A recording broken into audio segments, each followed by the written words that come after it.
Morning students. आज का हमारा टॉपिक है भूगर्भ को समझने के साधन, कि हम जो पृथ्वी के अंदर की जो संरचना है उसको किन किन साधनों के माध्यम से हम समझ सकते हैं। कि जो पृथ्वी की जो आंतरिक बनावट है उसको समझने के लिए आज हमारे पास जितने भी साधन है ना, उनको हम 3 भागों में बांटते हैं। फर्स्ट हमारा आता है आपका अप्राकृतिक साधन। सेकंड, पृथ्वी की उत्पत्ति से संबंधित सिद्धांत जो समय समय पर बहुत सारे विद्वानों ने सिद्धांत बनाए हैं। थर्ड आपका आता है अप्राकृतिक साधन, एक प्राकृतिक, एक अप्राकृतिक और एक आपका पृथ्वी की उत्पत्ति से संबंधित सिद्धांत है। ठीक है, तो हमारा जो अप्राकृतिक साधन है उसमें कौन कौन से आते हैं? उसमें मेन आपका 3 आते हैं। एक आता है आपका घनत्व, डेंसिटी, प्रेशर एंड टेम्परेचर। ठीक है, और जो आपके अप्राकृतिक साधन है उसमें भी आपके 3 पॉइंट्स हैं, जिसमें आता है आपका ज्वालामुखी उद्गार है, उल्का पिंड है और भूकंप विज्ञान है। तो हम एक एक करके इनका अध्ययन करेंगे। तो जिसमें हमारा आज हम जिसका अध्ययन करेंगे वो है हमारे अप्राकृतिक साधन। अप्राकृतिक साधन में जो हमारा फर्स्ट आता है, अभी मैंने आपको बताया, घनत्व। घनत्व मीन्स डेंसिटी। आपका घनत्व होता क्या है सबसे पहले तो ये बताइए। और हाँ, एक बात याद ये रखना कि पृथ्वी का घनत्व कितना है, 5.5 ग्राम घन सेंटीमीटर। अगर आपसे ये पूछे कि हमारे अर्थ का घनत्व कितना है, तो वो है आपका 5.5 घन सेंटीमीटर होता है। इसका तात्पर्य यह है कि जो अगर पृथ्वी है ना, पृथ्वी का भार अपने ही समान आकार वाले पिंड से 5.5 गुना अधिक है।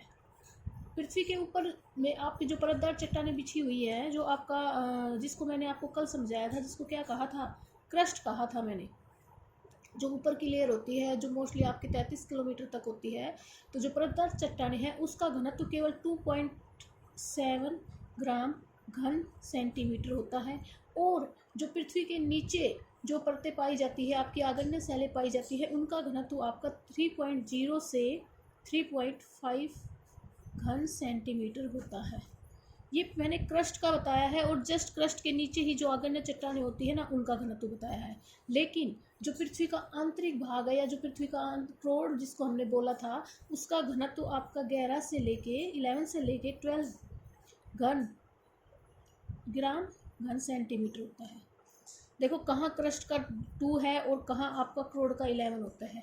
तो इसका मतलब क्या हुआ? इसका मतलब ये हुआ, जो पृथ्वी का क्रोड है वो आपका भारी तत्वों से मिलकर बना है, और जैसे आपका लोहा और निकिल, इन सब तत्वों से मिलकर बना है। इसी कारण से उसका घनत्व क्या है, आपका अधिक पाया जाता है।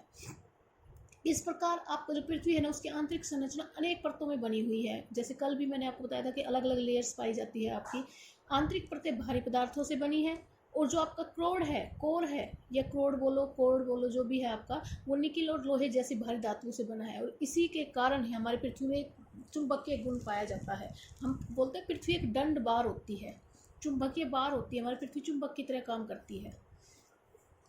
सेकंड हमारा आता है दबाव, प्रेशर। दबाव क्या है आपका कोई भी स्थान है, किसी स्थान पर 1 वर्ग सेंटीमीटर पर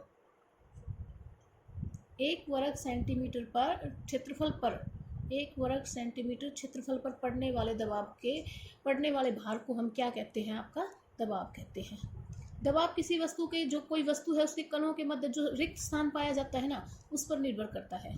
पृथ्वी की गहराई बढ़ने के साथ साथ आपका घनत्व के संबंध में, आपका पृथ्वी की जब गहराई बढ़ती है तो उसके घनत्व के संबंध में जो आपके वैज्ञानिक, उनके 2 मत रहे हैं, 2 मत बताए गए हैं उन्होंने। तो फर्स्ट मत के अनुसार उन्होंने कहा है कि पृथ्वी का जो अंतरिम भाग है, जो पृथ्वी का आंतरिक भाग है, वो अधिक घनत्व और भारी परतों के से बना हुआ है, जिसका कारण क्या है, आपका वहाँ पर बहुत अधिक दबाव पड़ना।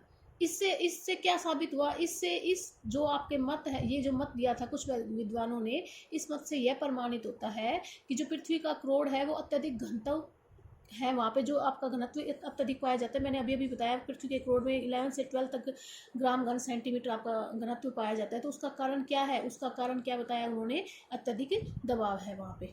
ठीक है, सेकंड मत उन्होंने क्या कहा कि पृथ्वी का क्रोड धातु से बना है, जिस भार के कारण वहाँ घनत्व अधिक है। अतः घनत्व और दबाव दोनों ही साधनों से हमें क्या ज्ञात होता है कि पृथ्वी का जो आंतरिक भाग है वो ठोस है और भूपृष्ठ के पदार्थों से कई गुना भारी है। अब हमने घनत्व से और दबाव से हमने ये साबित कर दिया कि पृथ्वी का जो आंतरिक भाग है वो ठोस बना हुआ है। पृथ्वी का जो आंतरिक भाग है वो ठोस है।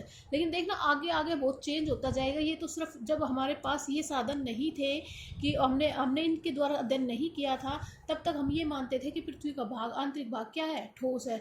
जब हमारे पास हमने इन साधनों से अध्ययन किया तो हमारे सामने क्या आया कि पृथ्वी का जो आंतरिक भाग है, जो हमने क्रोड को दो भागों में बांटा था, एक को बोला था कि आंतरिक क्रोड, एक को बोला था बाहरी कोड। तो हमने क्या कहा था कि जो बाहरी कोर है वो आपका सेमी लिक्विड अवस्था में पाया जाता है, लेकिन घनत्व और दबाव से हमने क्या पाया कि ये जो आंतरिक कोर भी है और जो बाह्य कोर भी है, ये दोनों क्या है, ठोस अवस्था में पाया जाता है। अब नेक्स्ट आता है आपका तापमान, टेम्परेचर। पृथ्वी के भीतर जाने पर आपका तापमान है वो बढ़ता जाता है। इस बात की पुष्टि हमें किससे मिलती है? इस बात की पुष्टि हमें पता चलती है कि जैसे जैसे हमारे यहाँ पे ज्वालामुखी आते हैं, गर्म जगह जगह पर आपको देखना गर्म जल के झरने निकलने लगते हैं। जब आप गहरी खाई या जब कुएं खोदते हो, तब इस बात से साबित हो जाता है कि पृथ्वी का जो जैसे जैसे पृथ्वी के अंदर जाते जाएंगे, पृथ्वी का टेम्परेचर बढ़ता जाएगा। और पृथ्वी के टेम्परेचर में वृद्धि होने के मेन 3 कारण हो सकते हैं। एक तो आता है आपका केमिकल रिएक्शन, रासायनिक क्रियाएं।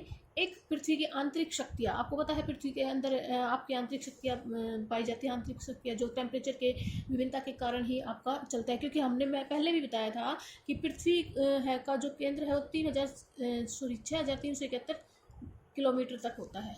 तो इतनी अंदर जब हम जाएंगे तो पृथ्वी का टेम्परेचर बहुत अधिक बढ़ जाएगा। और आपको पता है पृथ्वी का औसत टेम्परेचर कितना होता है, 15 डिग्री सेल्सियस होता है। तो ये देखो कितना डिफरेंस हो जाता है इनके अंदर। तो इसके कारण भी आपकी आंतरिक शक्तियाँ जो आपका रेडियोधर्मी पदार्थ है उनका विखंडन इत्यादि, ये 3 पाए जाते हैं। एक तो रासायनिक प्रतिक्रियाएं हो जाती है, एक आंतरिक शक्तियाँ होती हैं, इंटरनल फोर्सेज होती है, और एक रेडियोधर्मी पदार्थ है उनका विखंडन होने के कारण पृथ्वी का टेम्परेचर है वो हम जैसे जैसे हम अंदर जाते हैं तो बढ़ता चला जाता है। जैसे 32 मीटर की गहराई पर जब हम जाते हैं तो 1 डिग्री सेल्सियस तापमान आपका बढ़ जाता है। इस दर से 50 किलोमीटर की गहराई पर कितना टेम्परेचर होना चाहिए? 50 किलोमीटर जब हम जाएंगे तो 1200 डिग्री सेल्सियस टेम्परेचर हो जाना चाहिए। 1200 से 1800 डिग्री टेम्परेचर हो जाना चाहिए। और इसी हिसाब से अगर हम पृथ्वी के जो धात्विक कोड है या आपका धात्विक कोड है वहाँ पर जाएंगे तो वहाँ का टेम्परेचर होना चाहिए 2 लाख डिग्री सेल्सियस हो जाना चाहिए। लेकिन ऐसा नहीं होता है। क्यों नहीं है? इस पे आपका क्योंकि ये जो आप पढ़ोगे ऐसा क्यों नहीं है उसके बारे में आपको 3 पॉइंट बताती हूँ। फर्स्ट पॉइंट आता है आपका, जैसे जैसे हम धरातल से 100 किलोमीटर तक जाएंगे, 100 किलोमीटर की गहराई पर जब हम जाते हैं तो जो टेम्परेचर है वो 12 डिग्री सेल्सियस की दर से बढ़ता है।